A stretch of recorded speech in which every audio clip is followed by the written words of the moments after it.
players. I think that we built a group of men and teams that know how to play with resiliency, composure.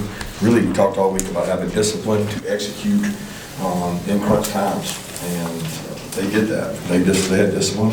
I thought that our first 3 points came on them jumping off sides, and our kids were disciplined enough to stay on sides, and we stole a drive there.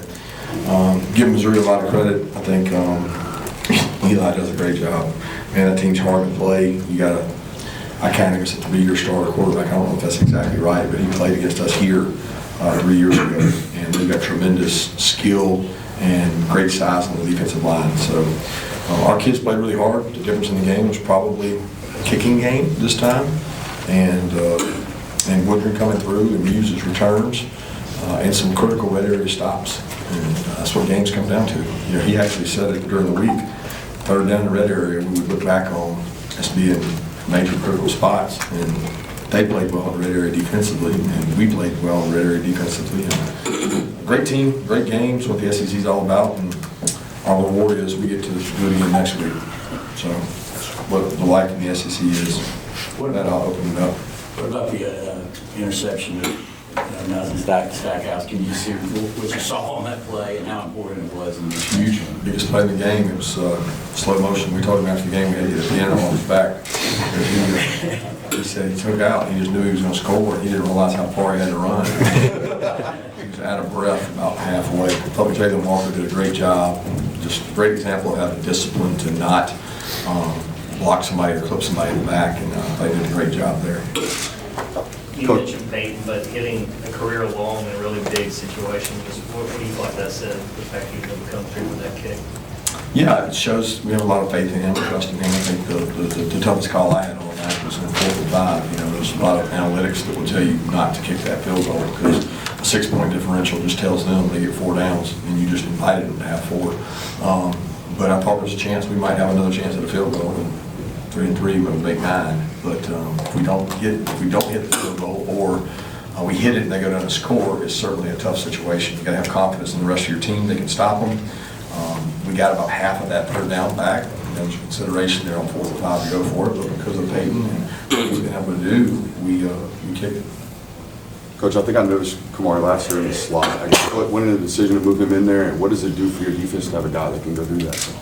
Well, Kamari's a talented football player, and when he first got here as a freshman, we had times that we worked him in the slot and we cross-trained him because he's a matchup, really physical tackler, really tough guy, and as we watched them during the week, we felt like we needed to have a weapon, some answers in the slot, and to do that, you got to have guys who go out outside. And you know, Dalen and Julian had to go out there and play. They made some good plays. They had some really close PIs and tough calls, and they had some really tough back shoulder throws. And when you take Kamari off in that boundary spot, you open yourself to those throws. So we think we have good corners to play, and Kamari allows us. We're lucky that we have defensive players versatile enough to try to match up to some things they did. Why do you think this team has been able to make the plays to keep you guys undefeated when you've had so many tight games? You know, I really believe in our system. We have built a culture of competitive edge in the 4th quarter. We believe that we're the best conditioned, and we're going to win the game in the 4th quarter. We're going to allow each other. I got goosebumps down my back when they went down there and scored, and Cedric Ramprand was yelling at the defense to run off the field, we got your back, we'll be fine. Because Missouri put together a really good drive, kind of drove it down our throat, and hit us on a lot of fastball runs. And Ced was telling those guys, jog it off, we'll be fine. And there's a lot of leadership out there, man. We got some really positive leaders. Kirby, in these tight games, is the locker room scene pretty much the same in terms of how you come out in the second half and Look, all games are going to be tight. I don't know, like y'all are acting like we're having tight. I mean, tight games are what you do in the SEC. I mean, there's the margin of victory. It is hard to win. Kieris and Rogers came out of music coach. It's hard to win. Make sure these guys enjoy it because they realize how hard it is, you know, across the NFL. It's hard, man.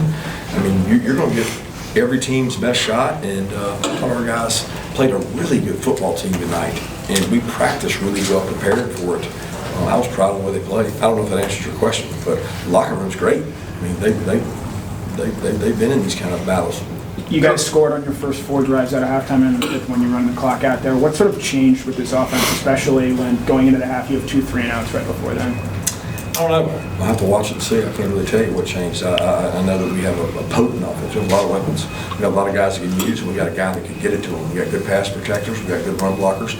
I didn't think we ran the ball overly well in the first half or the second half. Now, the second half had some moments, and you got to be able to control line scrimmage. You can't live your life in second long all game. And I thought we had a lot of second longs. They won first down more than we did. And Mike did a good job staying with it, sticking with the plan. We were very committed to the run when most teams would have abandoned it. Kirby, Carson had a couple of key scrambles. Can you talk about what that means when he's able to get those few yards in those situations and is poised in the second half? It's hard. Look at us. I mean, their quarterback was the leading rusher probably in the first half. And it's tough on a defense when you cover everybody and he takes off. Their guy made it hard, and our guy made it hard on them. The conversions he had with his feet are just, it makes you as a defense coordinator not want to call certain things. It takes you out of your element. Kirby, Carson actually said he almost had to learn how to play football again this year since it had been so long since he'd taken a hit. What has he shown you this year that maybe you didn't know before, or maybe you did know before? Or what's he affirmed to you? I say it often because everybody asks that question about, I always had a lot of confidence in Carson. I mean, Carson, he did all the things he's doing now. He did them in our practices. He did them against a 2021 defense that may have been one of the top 3 defenses ever. And he did it every day out there. Like, he would go against those guys and be like, man, this guy ain't flinching. So I've seen all these things before. If anything that surprised me, it's probably his feet, because he didn't get to use those often in practices. It's like you can't hit him. So he takes off running. It's like, we don't know if he got it or not. But his composure and his decision making and his ability to change protections and know what defenses are doing. I mean, you got to give him a lot of credit. The first touchdown was probably all it is. He saw something, made a change, and did a great job. Saw Jamon go down with an injury. Any update there? I'm not sure. I think it's a tibia or it's a fracture or something in the forearm. How do you feel like the linebackers, CJ and anyone else who got out there played after he got hurt? Good and bad. They played before he got hurt. I mean, those guys have played all year, so we need those guys to keep coming and keep growing up. And they've done a tremendous job, and got a lot of respect for those young guys. They've worked for this opportunity, and they go out there and practice every day as hard as they can. And they're really good football players. CJ and Raylan are very talented, and they got thrown in the fire tonight more than normal. Do you like the preparation process for these games, or do you like the games? Which is more fulfilling, fun, whatever? I like the other thing. If you don't like it, I shouldn't do it. It's like, what am I doing this for? I'm going to spend this many hours and count these hours up in the office till 10:30 at night, come in at 7. I mean, there's a lot of preparation goes on. It was fun, the game after this one, because it was a little more chess match with them, the way they're playing. They're not traditional. They get in some 4-line sets, and that's not, like, everybody's 11 and 12. They were 10. And we got to do some different things with that. They create tough matchups.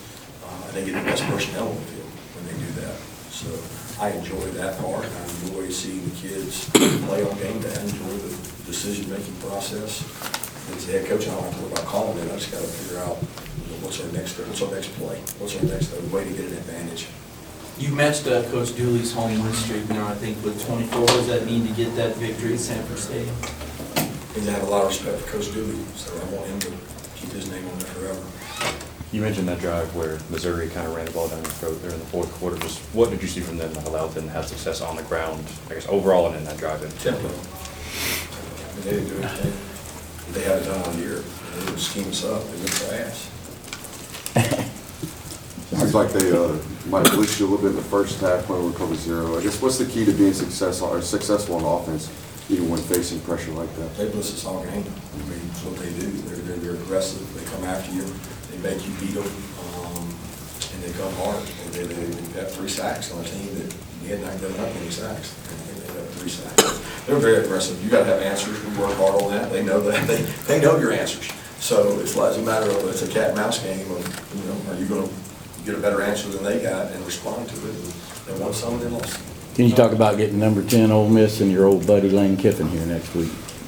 Yeah, got a great team. I mean, go work on them tomorrow, and a lot of respect for what Lane's done and built there. He's a tremendous offensive mind. He's gone out there playing good defense now too, so it'll be a hell of a matchup because they got a really good football team. Can you talk about what happened to Kamari when he went down? He just had some back spasm. Okay. I think he just wanted to get up and celebrate, so everybody cheered. Xavier Story wasn't out there today. And he wasn't with us for personal reasons. Kirby Stackhouse. You talked about McConkey's continued contributions. Come on to that. Yeah, what are you asking about that? If you can just expound on his play there. Awesome. He's a great competitor.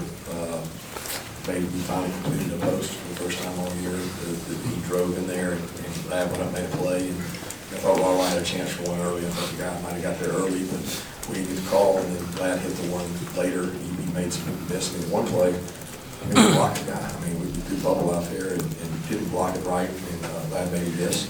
Big play of the game. It's playmaker. Players make plays, and he did. Kirby Stackhouse said he hit 18 miles an hour is what he was told. Is that No accurate? chance. No chance. I don't think he had 18 miles an hour on his bike or a car. Would you say this was your toughest test of the season? They're all tough, bro. They're all tough. There's no difference. They're all tough. We talked all week about what you learned about your team last year when you guys played Missouri. What do you feel like you learned about your team in this year's game? All the same things. We got a disciplined football team. They do what we ask. We don't get a lot of stupid penalties.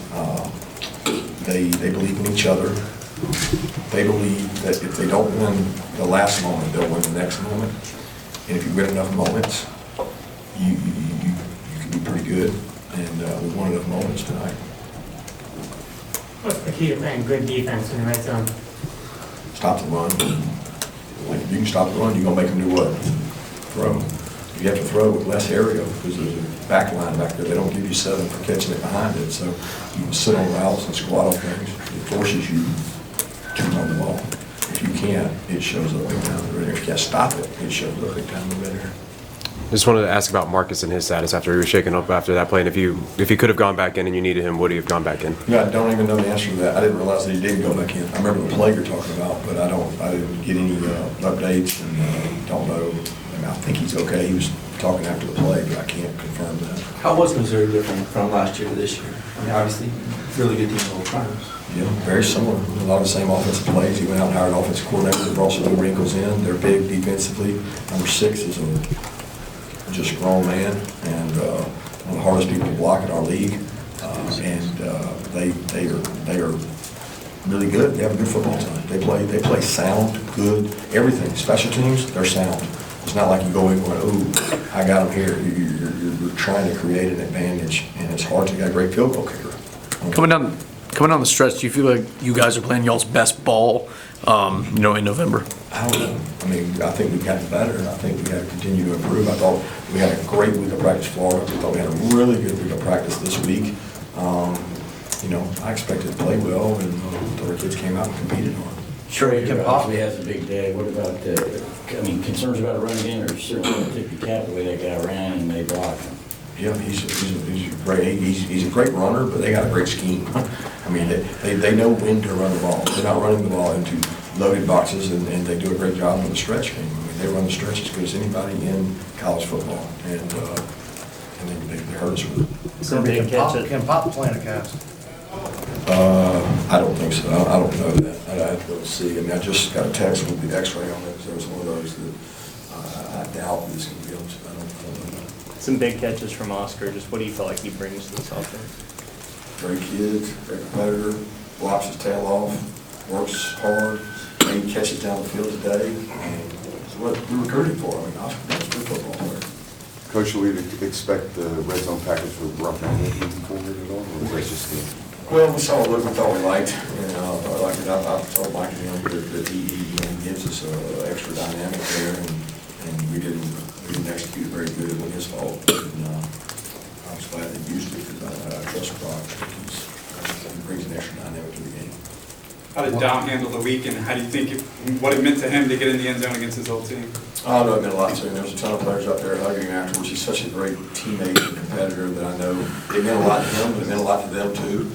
That can be emotional, and we talked about, we two things that cause you to lose discipline are loss of emotions and loss of fatigue. And you don't let fatigue set in because you lose discipline. You don't let emotions set in because you lose discipline. And he didn't do that today, and I'm really proud of him. Let's take two more questions. Coach, we were disappointed right before half 2 minutes left. Y'all didn't take advantage of the opportunity to maybe go down and score some more points right before halftime. Absolutely not. We didn't let them take advantage of it either. So if we hurry up and punt it to them, they got more time. So the goal is to get a first down and score. If you don't do that, the goal is don't give them the ball. So am I disappointed we didn't quite convert? Yeah, but he didn't call timeout either, because he's sitting there thinking, oh Lord, if I call timeout, I'm going to help him. And then we kicked the ball to them, and they didn't take advantage of it either. The fans were booing after you decided not to kind of go for it. How did you feel about it? Which time? And at the end of the first half, you kind of... They were booing it at I think the 2-minute mark he's talking about, where we stalled out. But I'll be honest with you, I got to make decisions based on what wins the games, not what wins spreads.